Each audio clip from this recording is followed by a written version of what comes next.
Selamat pagi Bu dosen dan teman-teman. Pada kesempatan kali ini, kelompok kami akan menjelaskan materi mengenai pengangguran. Sebelumnya, perkenalkan nama saya Kana Hermawan dengan NIM akhir 281 dan rekan saya atas nama Mika Dektiara Hutami dengan NIM akhir 277. Pada kesempatan kali ini, kelompok kami akan menjelaskan beberapa materi. Yang pertama yaitu mengenai tingkat pengangguran alamiah, lalu yang kedua tentang pengangguran fiksional, yang ketiga mengenai kekakuan upah real dan pengangguran struktural, lalu yang keempat mengenai pengalaman pada pasar tenaga. Di mana saya akan mempresentasikan materi pertama yaitu mengenai tingkat pengangguran alamiah.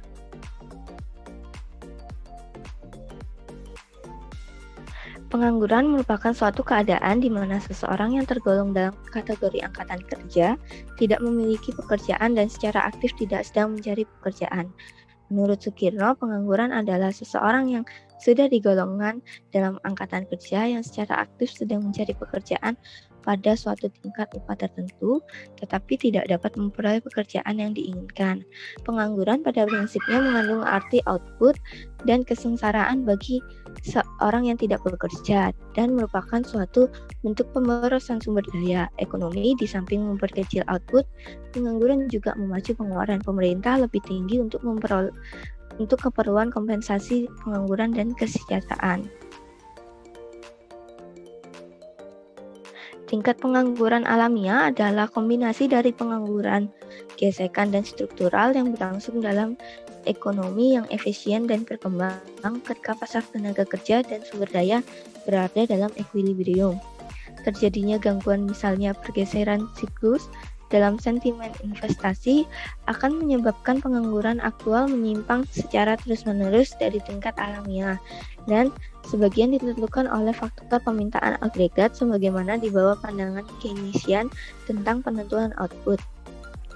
Implikasi kebijakannya adalah bahwa tingkat pengangguran alamiah tidak dapat secara permanen dikurangi dengan kebijakan manajemen permintaan, termasuk kebijakan moneter, tetapi kebijakan tersebut dapat memainkan peran dalam menstabilkan variasi dalam pengangguran yang sebenarnya. Tingkat pengangguran alamiah menurut konsep dicapai melalui kebijakan struktural yang diarahkan ke sisi pasokan ekonomi. Lalu materi yang kedua yaitu mengenai pengangguran fiksional.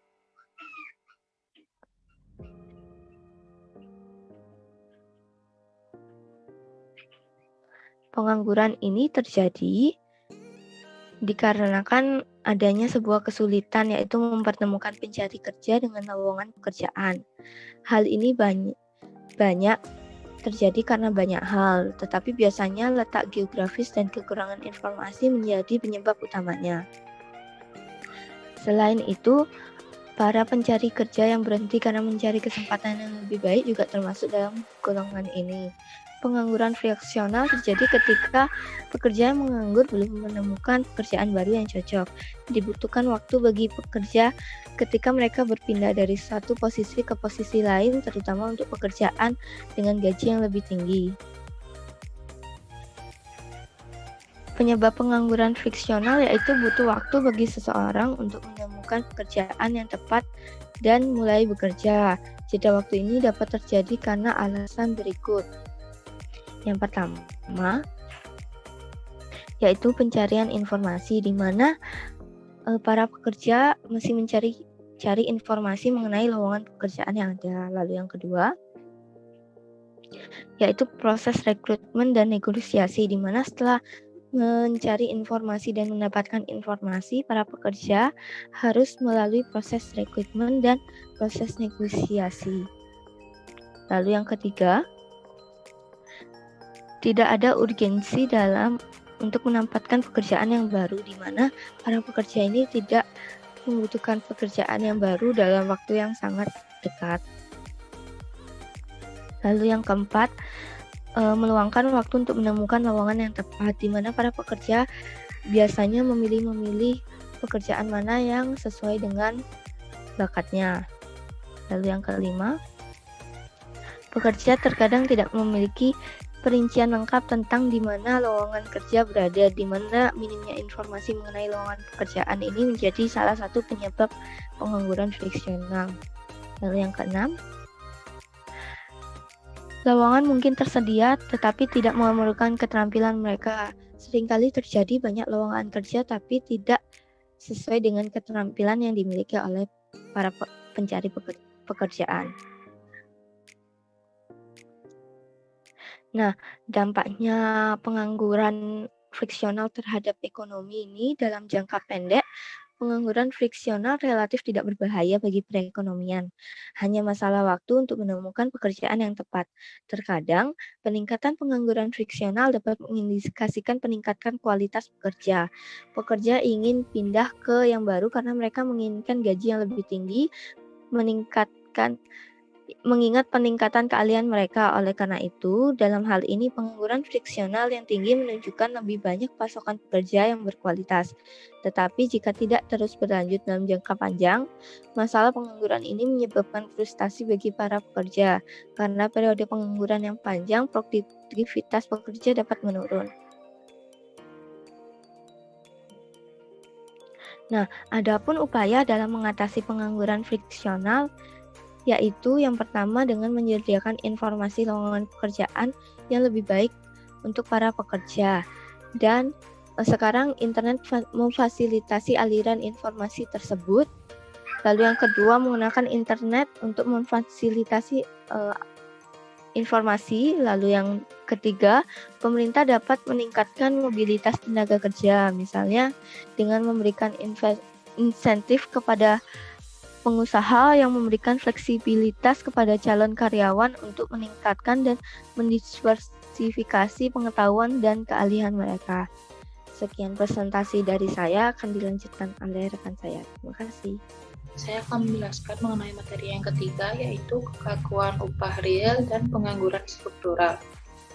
Kekakuan upah ini merupakan gagalnya upah melakukan penyesuaian sampai penawaran tenaga sama dengan permintaannya. Upah tidak selalu fleksibel menyeimbangkan penawaran dan permintaan tenaga kerja. Ketika upah real di atas tingkat yang menyeimbangkan penawaran dan permintaan, jumlah tenaga kerja yang ditawarkan melebihi jumlah yang diminta sehingga terjadi pengangguran. Pengangguran yang disebabkan oleh kekakuan upah real ini disebut dengan pengangguran struktural. Adapun 3 hal yang menyebabkan terjadinya kekakuan upah real, yaitu yang pertama, Undang-Undang Upah Minimum. Yaitu Undang-Undang Upah Minimum menetapkan tingkat upah minimal yang harus dibayar perusahaan kepada karyawannya. Upah ekuilibrium para pekerja usia muda cenderung rendah karena kedua alasan, yaitu para pekerja usia muda termasuk anggota angkatan kerja yang kurang terdidik dan kurang berpengalaman. Dan para pemuda sering mengambil sebagian dari kompensasi mereka dalam bentuk on-the-job training ketimbang bayaran langsung. Yang kedua yaitu serikat pekerja dan posisi tawar-menawar kolektif. Kekakuan upah yang kedua adalah kekuatan monopoli serikat pekerja. Upah pekerja yang tergabung dalam serikat pekerja tidak ditentukan oleh tingkat ekuilibrium penawaran dan permintaan, tetapi oleh posisi tawar-menawar kolektif antara pimpinan serikat pekerja dan manajemen perusahaan. Pengangguran yang disebabkan oleh serikat pekerja dan ancaman pembentukan serikat pekerja adalah sebuah contoh konflik antara kelompok kerja yang berada di dalam dan di luar. Para pekerja yang sudah bekerja pada suatu perusahaan, orang dalam biasanya berusaha mempertahankan upah tetap tinggi. Para pengangguran, yaitu orang luar, menentang pemberian upah yang tinggi karena pada upah yang lebih rendah mereka bisa dipekerjakan. Yang ketiga yaitu ada upah efisiensi. Teori upah efisiensi menyatakan bahwa upah yang tinggi membuat para pekerja lebih produktif. Para ekonom mengajukan beberapa teori untuk menjelaskan bagaimana upah mempengaruhi produktivitas pekerja, yaitu yang pertama, teori upah efisiensi yang diterapkan di negara miskin menyatakan upah mempengaruhi nutrisi. Teori yang kedua, teori upah efisiensi yang lebih relevan dengan negara maju menyatakan bahwa upah yang tinggi menurunkan perputaran tenaga kerja. Teori yang ketiga menyatakan bahwa kualitas rata-rata dari tenaga kerja perusahaan tergantung pada upah yang dibayar kepada karyawannya. Teori yang keempat yaitu menyatakan bahwa upah yang tinggi meningkatkan upaya pekerja. Materi yang keempat yaitu pengalaman pada pasar tenaga. Yang pertama, variasi tingkat pengangguran di antara kelompok-kelompok demografis. Menunjukkan dua penyebab kemungkinan timbulnya tingkat pengangguran yang tinggi. Yang pertama yaitu tingkat perolehan kerja yang rendah, dan yang kedua tingkat pemusutan hubungan kerja yang tinggi. Yang kedua ada tren dalam pengangguran Amerika Serikat. Berdasarkan demografis, yaitu menekankan perubahan komposisi angkatan kerja Amerika Serikat. Setelah Perang Dunia Kedua, tingkat kelahiran meningkat secara drastis.